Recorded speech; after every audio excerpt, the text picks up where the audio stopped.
todos. É uma história bastante conhecida da Bíblia, né, de Salomão.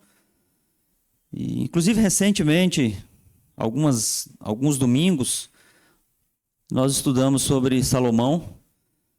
E quando se fala de Salomão, sempre vem à mente o quê? Sabedoria. Né? Salomão orou a Deus e pediu sabedoria. Não é verdade? E Deus o capacitou com esse dom. E nós estudamos na lição que eu posso pedir qualquer coisa a Deus. Posso. Depende para quê. Posso pedir até riqueza, desde que eu vá usá-la para edificação do reino. Certo? Então Salomão pediu sabedoria. E você pediria o quê? Se você pudesse fazer um pedido para Deus, você pediria o quê? Rodrigo, eu pediria paz. Se eu pudesse fazer um pedido para Deus, eu pediria paz. Né? O mundo vive hoje diversos conflitos, em alguns lugares guerras mesmo, outros lugares conflitos, alguns conflitos regionais. Praticamente todos os continentes hoje vivem em conflito, em guerra. Nós também temos os nossos conflitos internos, as nossas lutas internas. E a Bíblia diz que a nossa luta é espiritual, é contra a potestade, não é contra carne nem sangue. Não é verdade? E muitas são as coisas que nos tiram a paz. Falei da minha filha que ficou doente, obviamente não vou exagerar, ela em momento algum ela esteve na iminência de morte. Uma doença inusitada, nos pegou de surpresa, obviamente. Mas em momento algum ele esteve em risco de morte. Mas de qualquer forma, nos tira o sossego, nos tira a paz, nos deixa angustiados. E, enfim, o próprio Jesus nos adverte, no mundo teríamos aflições, e não são poucas. Não é verdade? Mas que paz é essa? Nós vamos falar um pouquinho sobre esse tema, paz. Abra sua Bíblia lá, fique de pé em reverência à palavra e abra sua Bíblia em João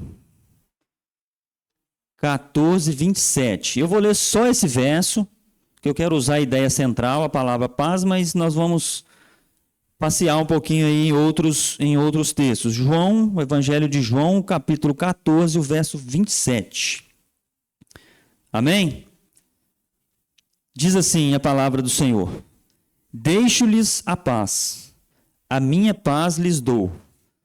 Não a dou como o mundo a dá. Não se perturbe o seu coração, nem tenham medo. Vamos orar.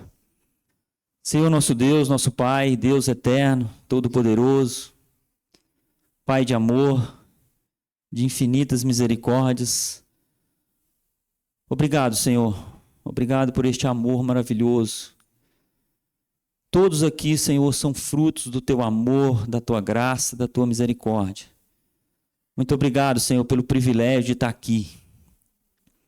Como temos repetido a todo domingo, este é o melhor lugar que poderíamos estar agora. Muito obrigado. Obrigado, Senhor. Fala conosco, nos instrua, nos mostre, ó Deus, a Tua vontade. Que nós possamos sair daqui enriquecidos pela Tua palavra. Que eu seja apenas um instrumento nas Tuas mãos. Muito obrigado. Em nome de Jesus que eu oro. Amém. Pode se sentar. De que tipo de paz Jesus está falando? De onde vem essa paz? Como obter essa paz? Será que o contrário de paz é guerra? Ou está mais para medo? O que é o contrário de paz? Guerra ou medo? Depois que Adão e Eva pecaram, o que aconteceu? Eles se esconderam. Aí Deus aparece, o que eles falam? Eles estavam com medo. Medo. E o medo é um dos piores sentimentos que a gente pode ter. Medo. O medo te aprisiona. o medo te limita, o medo te amedronta, impede que você avance. Muitos da Bíblia tiveram medo, mas não é um sentimento que vem de Deus. Então, em primeiro lugar, vamos definir o que seria paz. Veja bem, dentro dessa ideia que eu coloquei de que paz não é ausência de guerra, não é ausência de conflito. O pastor até comentou disso, mas eu queria pegar o conceito bem exato. A OMS, isso no ano de 1946, no pós-guerra, a OMS definiu saúde como um estado de completo bem-estar físico, mental e social, e não apenas a ausência de doença ou enfermidade. Uma outra definição de saúde é um sujeito chamado Hilber e os colaboradores em 2011. Saúde é a capacidade de adaptação e autogerenciamento diante de desafios físicos, emocionais e sociais. Eu gosto mais dessa. Essa da OMS mais antiga. E dificilmente, tudo bem que algumas pessoas podem ter um estado completo, né? Ela diz aqui, ó, é um estado de completo bem-estar físico, emocional, físico, mental e social. Você é um privilegiado se você estiver nessa situação. Está sem problema, não tem problema de dinheiro, não está com problema de saúde, não está com problema emocional, enfim, dê glória a Deus e agradeça.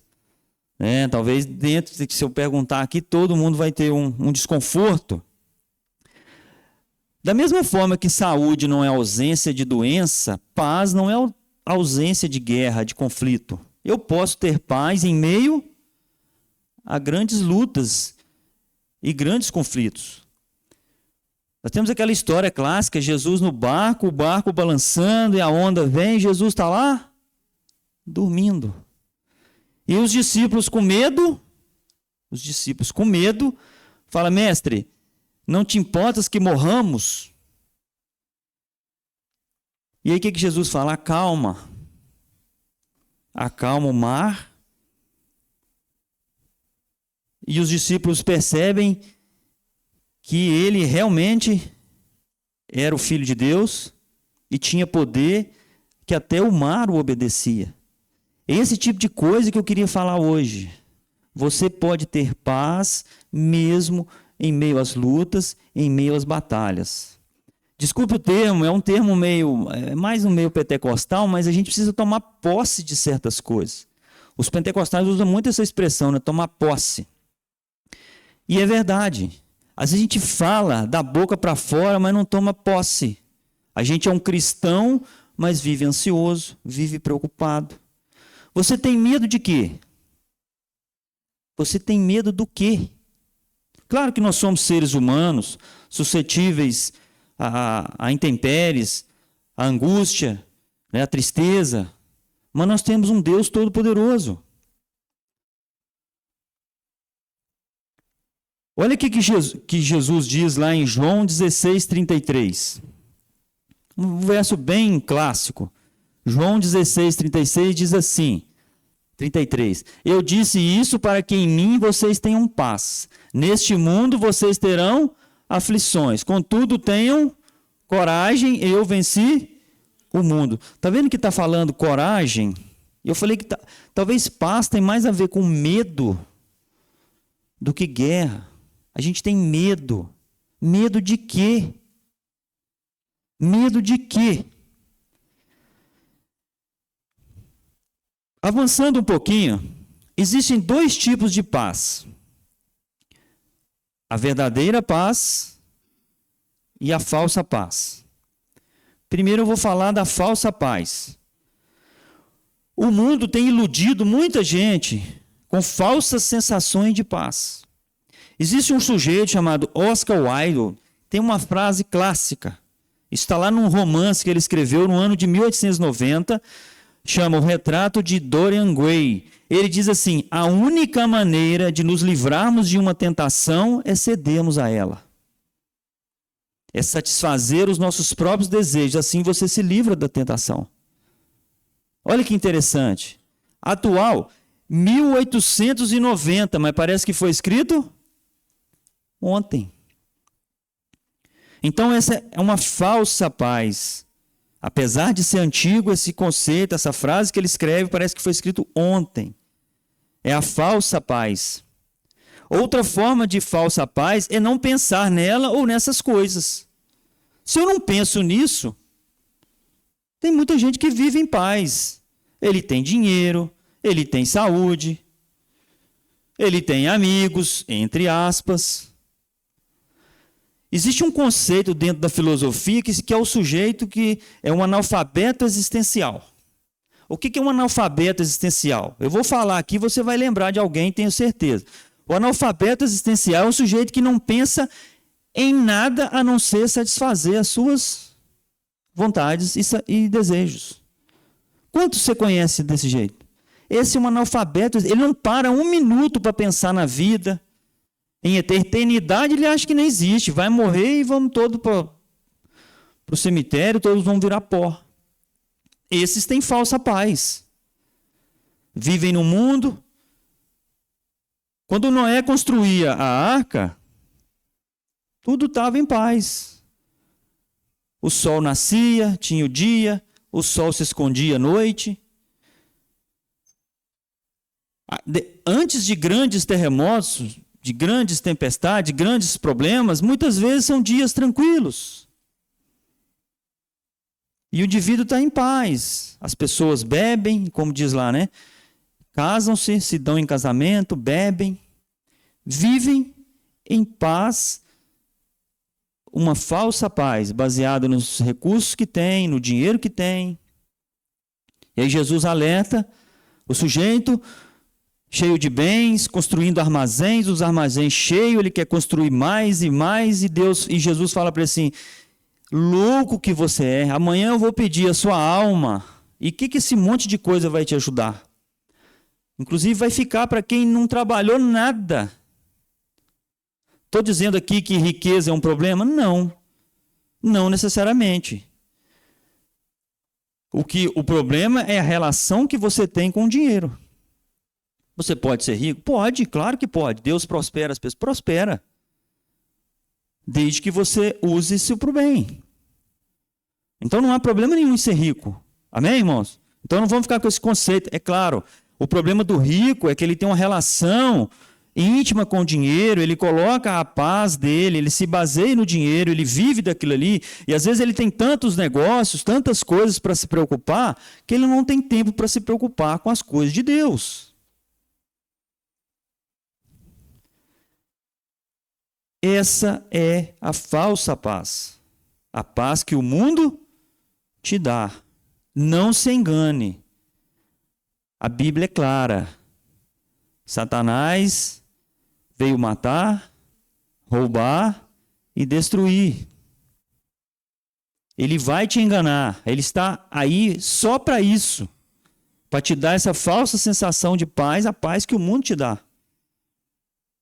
Você pode viver uma vida inteira sem Deus? Pode. Você pode nascer, crescer, ter saúde, viver até os 100 anos de idade. Mas e o dia que você morrer? Como é que vai ser?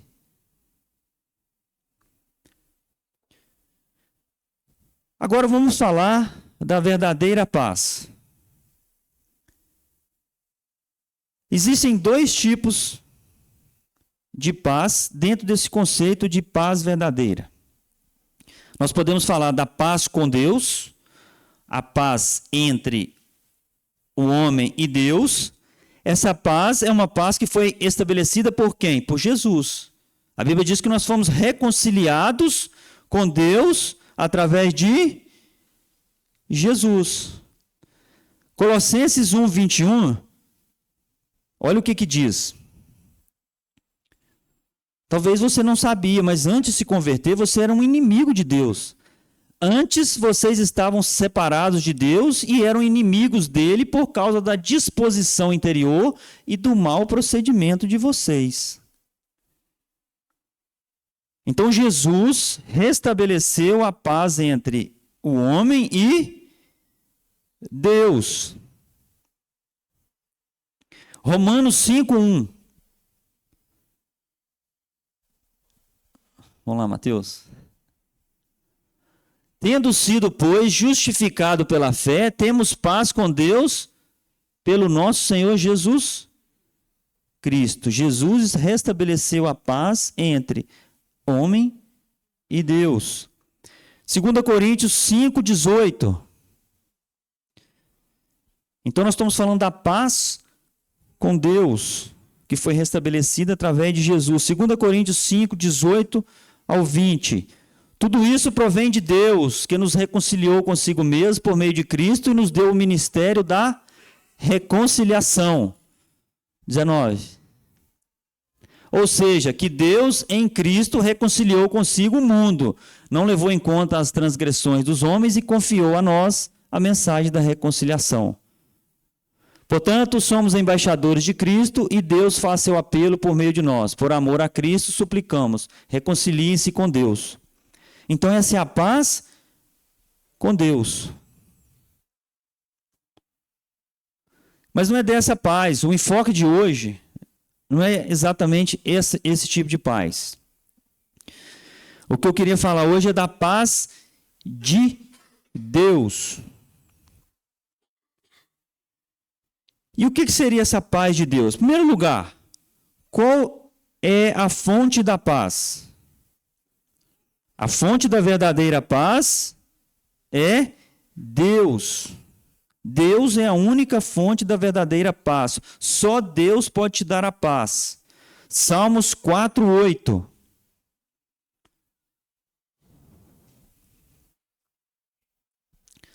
Em paz me deito e logo adormeço, pois só tu, Senhor, me fazes viver em segurança. Isaías 26:4. Confie para sempre no Senhor, pois o Senhor, somente o Senhor é a rocha eterna. 2 Tessalonicenses 3:16.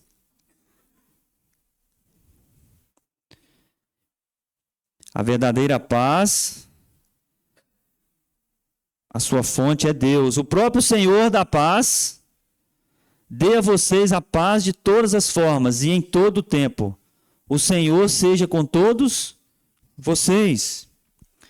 Então a verdadeira paz, ela tem em Deus a sua fonte, número 1. Número 2, o ímpio nunca a terá.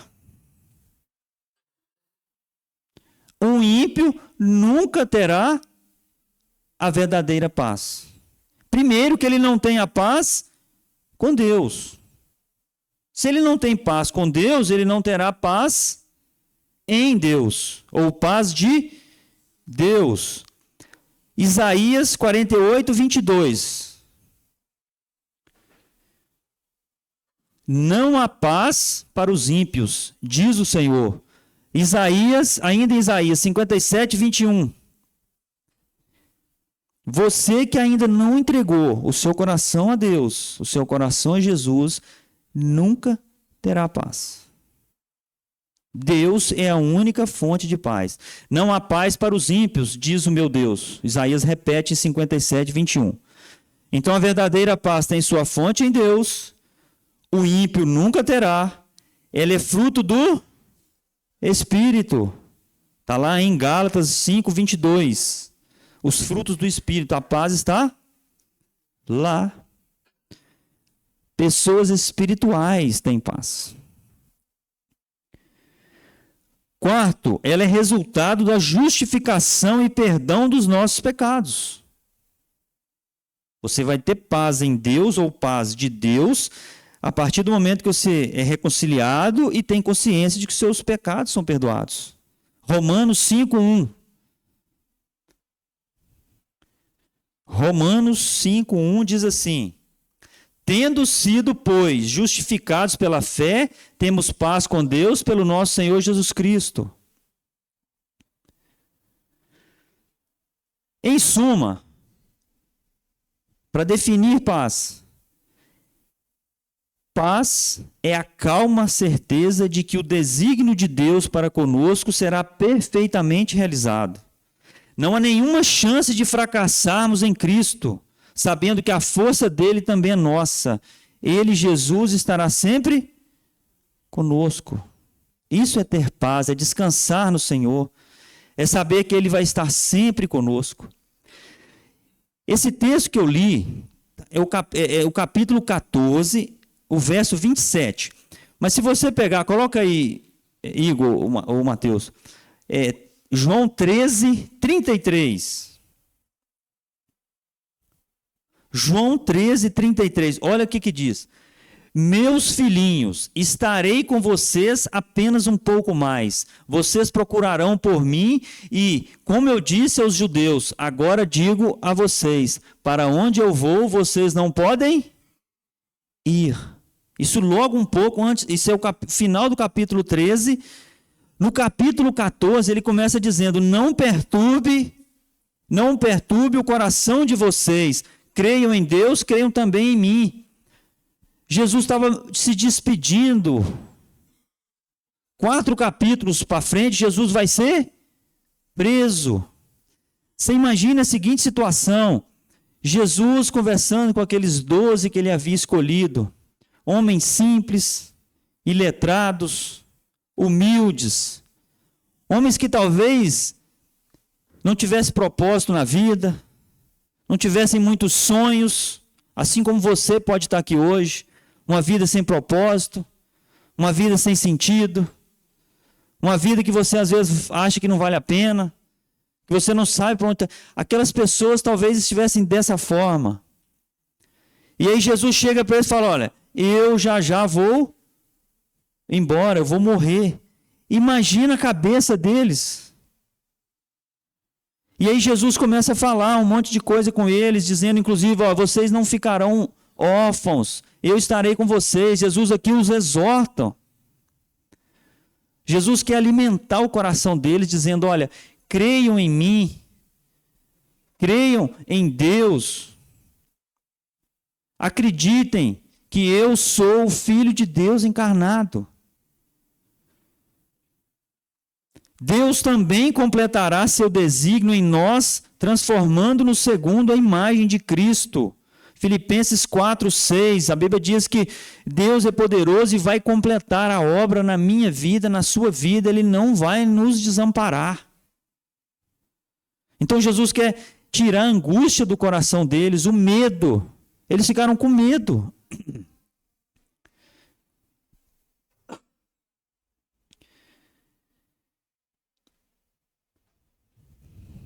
Portanto, as circunstâncias adversas que necessariamente acompanharão o nosso caminho não pode derrotar-nos ao final, embora nos entravem temporariamente e cheguem a preocupar-nos por algum tempo.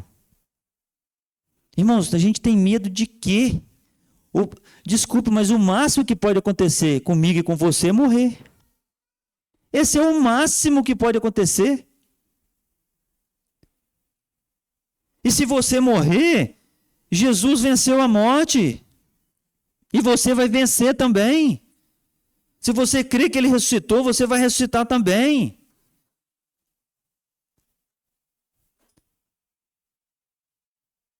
Segunda Coríntios 4, 17.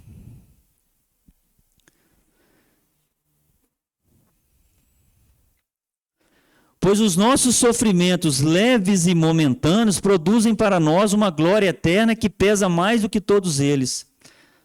Olha o que Paulo coloca.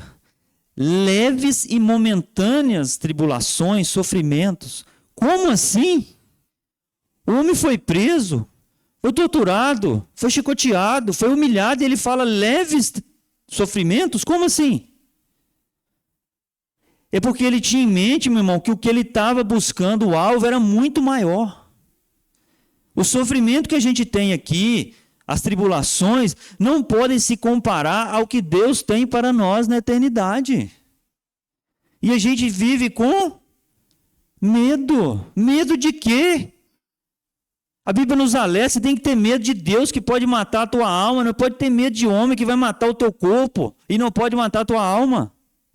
E a gente vive com medo. O crente tem medo, angústia, desassossego. Você é um crente no Deus verdadeiro. E Jesus está falando aqui, creiam em Deus, creiam também em mim. Diante de tudo isso, irmãos, não devemos temer a nada. Na Bíblia há várias exortações, não temas, não temais. Já vi pastor pregando que fala que tem 365, é um arranjo que eles fazem, 365 não temais. O Ricardo está aqui, não tem. Não tem. E eles usam aquela coisa para dar uma floreada. É um para cada dia. Não tem. Tá? Já vou falar, não tem. O Ricardo está balançando a cabeça ali que eu estou correto. Não tem. Mas tem mais de 100. Não tem mais ou não tenha medo. Mas a gente tem medo. Medo de quê? Nem mesmo a morte pode nos amedrontar. Filipenses 1:21. Abre lá. Projeta aí. Porque para mim o viver é Cristo e o morrer é lucro. Eu vou contar uma história que a irmã Helena está ali. Essa história alguns conhecem. Eu fiz uma vez essa brincadeira. Eu acho que eu já contei aqui, não fiz mais. Mas enfim. O Juninho, filho da irmã Helena, fez uma cirurgia.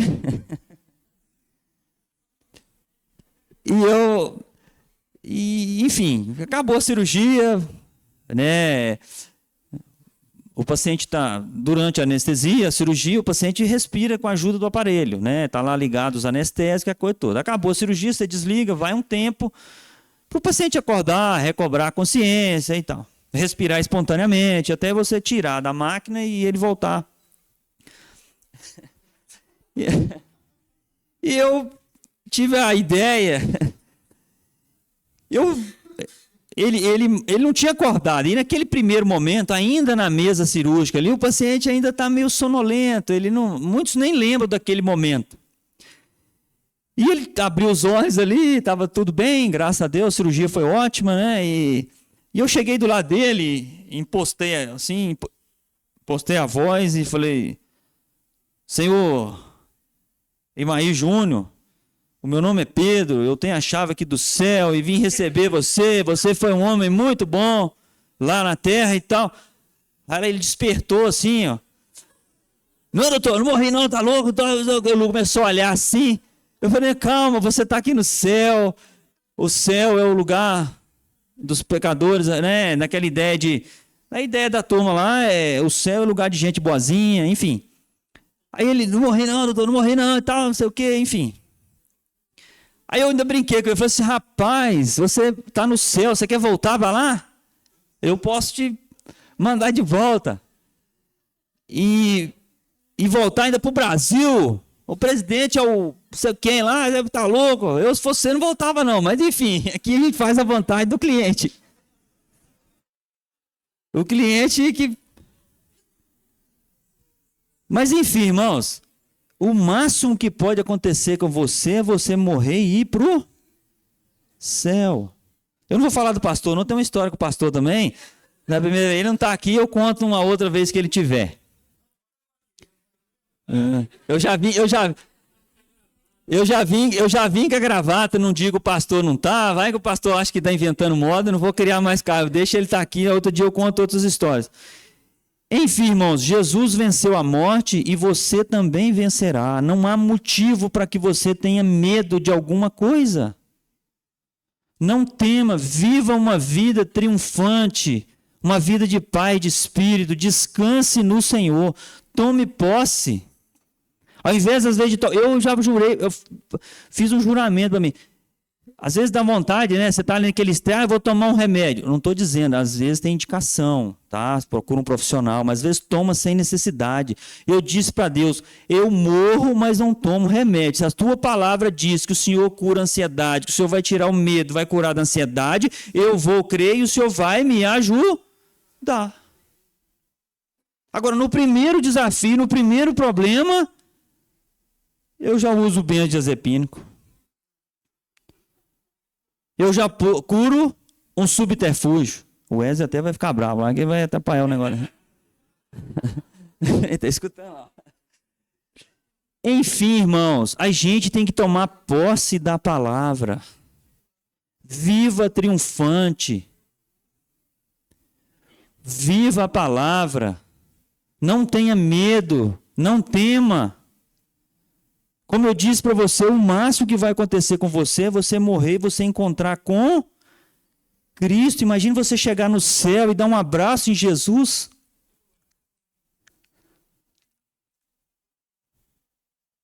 Será que a gente... Outro dia alguém colocou lá, feliz aniversário, que Deus lhe dê muitos anos de vida. Para quê? Se não for para você pregar o evangelho, viver o evangelho e pregar o evangelho para as pessoas, você está gostando do mundo? O mundo é um lugar passageiro, aqui não é a sua casa definitiva. Todo mundo quer ir para o céu, mas ninguém quer morrer. Ninguém quer morrer, todo mundo quer ir para o céu, mas não quer morrer.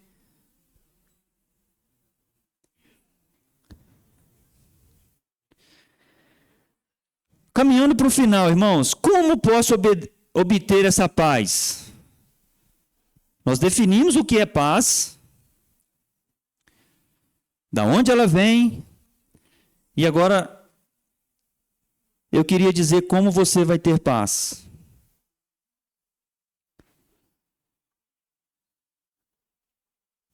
Como eu disse, esse capítulo 14, Jesus está meio que consolando os discípulos, está exortando os discípulos, olha, eu vou ser crucificado, eu vou morrer, vou deixar vocês, mas o Espírito Santo vai vir consolar vocês, não tenham medo, creiam em Deus, creiam também em mim. Ele está falando para você hoje, creia, eu ressuscitei, eu tenho poder sobre a morte, eu tenho poder sobre todas as coisas. Em primeiro lugar, para você ter paz, no capítulo 14, o verso 1, crer em Deus e também em Jesus. Eu coloquei também em Jesus, mas crer em Deus, Jesus, enfim. Para você ter paz, você precisa crer na pessoa certa. Só Deus pode te dar paz. É pré-requisito, creia em Deus para que você tenha paz. Segundo pré-requisito, obedecer aos mandamentos. Versos 15, 21 e 23 do capítulo 14. Olha o que diz o verso 15. Se vocês me amam, obedecerão aos meus mandamentos. O verso 21. Quem tem os meus mandamentos e lhes obedece, esse é o que me ama. 23. Respondeu Jesus, se alguém me ama, obedecerá a minha palavra. Se você vê lá o Salmo 38, Davi está angustiado. No Salmo 51, ele está mais angustiado ainda. E ele fala, não lembro exatamente aonde, ele fala, em outras palavras, ele diz assim, devolva a alegria da tua salvação. Davi estava angustiado porque ele pecou. Ele deve ter experimentado a pior sensação. Nós falamos isso aqui na escola bíblica. Ele deve ter experimentado a pior sensação que um crente pode experimentar. Que é o quê? A sensação de que Deus o abandonou. Então, irmão, para você ter paz, você precisa de crer na pessoa certa. Crer em Deus. Só Ele pode te dar paz. Paz de espírito. A paz que excede todo entendimento. Eu estou preparando um outro sermão, talvez para a formatura dos residentes, sobre sofrimento. Nós temos sofrimento, a angústia, a desconforto. Isso não tem jeito, faz parte. E uma coisa que eu li, talvez a gente tenha desconforto, angústia, dor, perda, para a gente não gostar tanto desse mundo. Aqui não é a sua casa. Não se apegue a nada deste mundo. Não ame nada deste mundo. Junte tesouros no céu. Lembre-se que a vida é uma missão. Está lá no livro Uma Vida com Propósito. Eu adoro essa frase. A vida é uma incumbência temporária. Você está aqui só por um tempo. Esse mundo é passageiro. A sua morada eterna não é aqui. Inclusive, o príncipe deste mundo é Satanás. Então, eu queria trazer essa mensagem hoje ao seu coração. Creia em Jesus, creia em Deus, entregue ao seu coração, descansa no Senhor. Às vezes a gente entra aqui, a gente sente uma paz, a gente esquece dos problemas lá fora, mas parece que ao sair da porta o inimigo já está ali de prontidão para roubar o nosso sossego, roubar a nossa paz. Mas não, Jesus diz que nunca iria nos abandonar.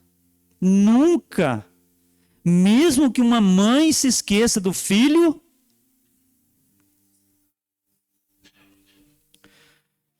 ele jamais vai se esquecer de... Feche seus olhos.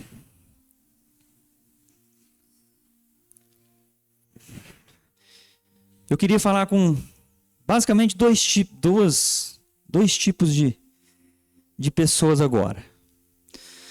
Primeiramente, queria falar com você que já é crente, que já tem paz com Deus.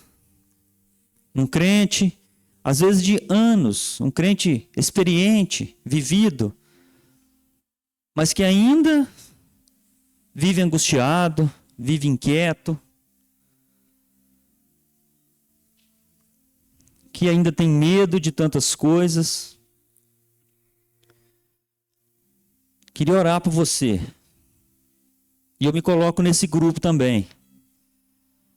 E eu já levanto a minha mão aqui em primeiro lugar. Eu me coloco nesse grupo. Precisamos tomar posse da palavra. Viver a palavra plena. Está todo mundo de olho fechado. Eu queria que você levantasse sua mão. Vou orar por você.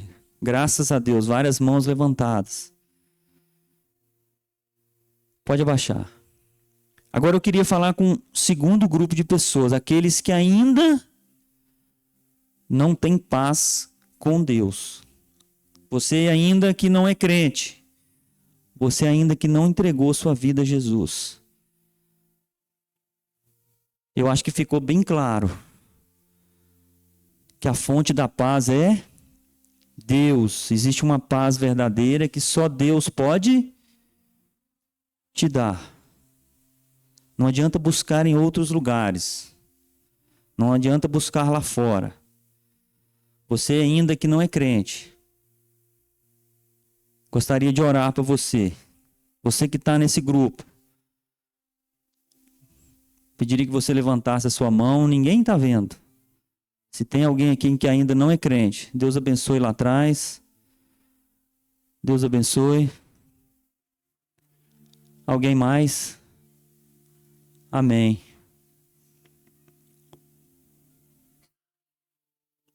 Fique de pé, nós vamos orar.